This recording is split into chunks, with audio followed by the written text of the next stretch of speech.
Shalom Sobat WB yang dikasih Tuhan. Renungan Harian Wanita Bijak hari Jumat tanggal 15 Agustus 2025 berjudul Jejak Kaki Tuhan.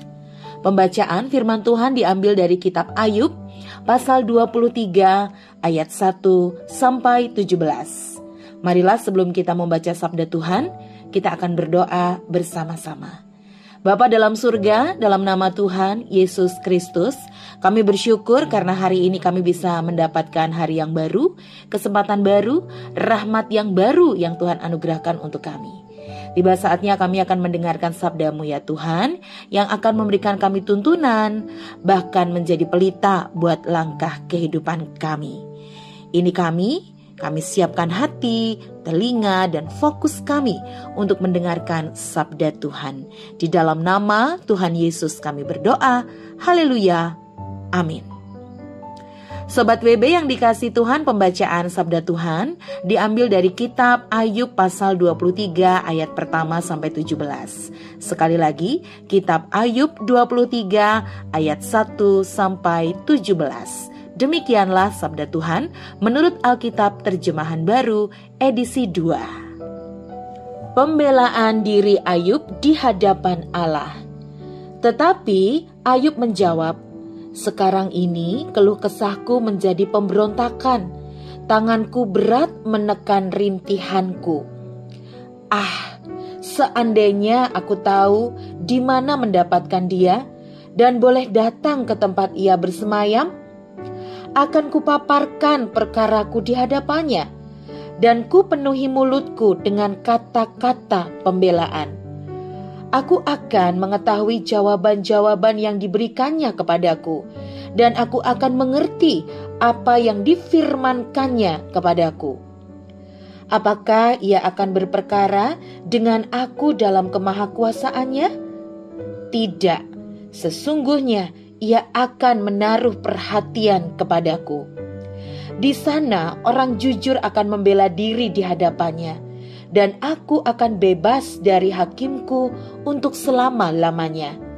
Sesungguhnya kalau aku berjalan ke timur, ia tidak di sana, atau ke barat, tidak kudapati dia. Di utara kucari dia, ia tidak tampak. Aku berpaling ke selatan, aku tidak melihat dia. Tetapi ia tahu jalan hidupku. Seandainya ia menguji aku akan keluar seperti emas. Kakiku tetap mengikuti jejaknya. Aku menuruti jalannya dan tidak menyimpang. Perintah dari bibirnya tidak kulanggar. Dalam sanubariku kusimpan ucapan mulutnya. Tetapi ia tidak pernah berubah. Siapa dapat menghalangi dia? Apa yang dikehendakinya dilaksanakannya. Sesungguhnya ia akan menyelesaikan apa yang ditetapkan atasku, dan banyak lagi hal seperti itu ada padanya. Itulah sebabnya aku gemetar menghadapi dia. Kalau semuanya itu kubayangkan, aku takut kepada dia. Allah telah membuat hatiku kecut. Yang Maha Kuasa telah membuat aku gemetar. Sesungguhnya bukan karena kegelapan aku binasa, bukan pula karena mukaku ditutupi gelap gulita. Demikianlah pembacaan sabda Tuhan dari kitab Ayub 23 ayat yang pertama sampai dengan ayat yang ke-17. Disebut berbahagia setiap kita yang tidak hanya membaca, mendengarkan, merenungkan sabda Tuhan, terlebih melakukannya dalam hidup sehari-hari. Haleluya. Sobat WB yang dikasih Tuhan, setelah kita membaca firman Tuhan dengan teliti dan menemukan perintah Allah untuk kita hari ini, berikut ada beberapa pertanyaan refleksi. Yang pertama, siapa yang dapat menghalangi Tuhan? Sobat WB dapat kembali membaca pada ayat yang ke-13. Pertanyaan berikutnya, apa yang akan diselesaikan oleh Tuhan? Sobat WB dapat membaca pada ayat yang ke-14. Dan pertanyaan terakhir, Sikap hati yang bagaimanakah yang harus kita kembangkan dalam berjalan bersamanya? Sobat WB yang dikasihi Tuhan, seorang yang mengendarai mobil tetapi tidak menguasai rute jalan biasanya mengandalkan Google Maps sebagai penunjuk jalan. Biasanya dia akan taat dengan apa yang dikatakan oleh Google Maps, sekalipun seringkali sepertinya tidak sesuai dengan keinginan. Tanpa mempercayai dan taat kepada Google Maps, dia tidak akan sampai pada tujuannya yang benar. Demikian juga hidup kita. Kita tidak tahu rute perjalanan yang kita harus jalani sampai akhir.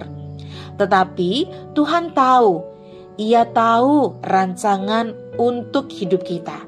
Dia pegang blueprint hidup kita.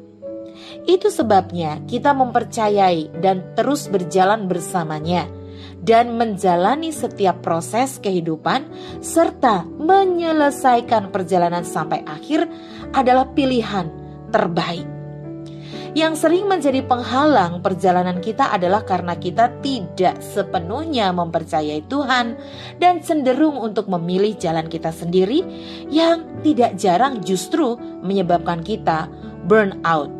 Sobat WB, jalan bersama Tuhan, tidak menyimpang, dan memilih hidup dengan melakukan kebenarannya dalam keseharian. Inilah sesungguhnya proses menyimpan firman-Nya di hati. Semakin firman-Nya tersimpan di hati kita, semakin teguh percaya kita kepada Dia. Tuhan akan mengakhiri perjalanan kita dan menyelesaikan blueprint-Nya. Sobat WB yang dikasihi Tuhan, sebelum kita membagikan kepada rekan dalam kelompok pemuritan tentang berkat yang kita terima dan komitmen kita, mari sekali lagi kita berdoa. Bapa dalam surga, kami sungguh mengucap syukur karena firman hari ini meneguhkan kami untuk kami senantiasa berjalan dalam jalan Tuhan. Kami belajar untuk percaya sepenuhnya dan melewati hari-hari kami dengan terus mengandalkan Tuhan dan mengikuti jejak kaki Tuhan. Di dalam nama Tuhan Yesus kami bersyukur dan siap melakukan sabda-Mu. Di dalam nama Tuhan Yesus kami berdoa. Haleluya. Amin. Menjalani hidup ini dengan teguh mempercayai Tuhan adalah pilihan terbaik.